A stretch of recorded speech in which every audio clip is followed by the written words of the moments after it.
Այսինքն դուք այդ պահին սկսում եք արդեն դասավորել ձեր առաջիկա կյանքը, ինչ կհասցնեմ անել, ինչ եմ հասցրել անել, այսինքն այդ պահին միանգամից ձեզ թվում է, որ դա դատավճիռ է եւ դուք փորձում եք համակերպվել այդ դատավճռի հետ, ոչ թե երկեր լուծումներ եք։ Ես միանգամից ընդունեցի, որ շատ հնարավոր է, որ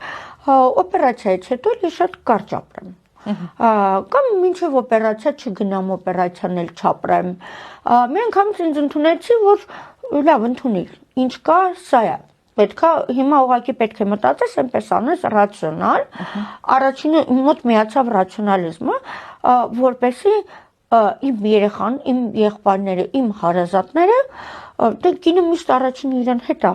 տանում, առաջինը իր ընտանիքի հարցերն է, չէ, շատ չտուժվեն, առաջինը դա, ու ասեցի վсё, ընդունեցի հիմա ինչքան կա, այդքան կապրեմ, Աստված խնդրում եմ մենակ ցավեր չտաս, տանելուց առանց ցավ, խնդրում եմ, եւ ամեն միտքս դա էր,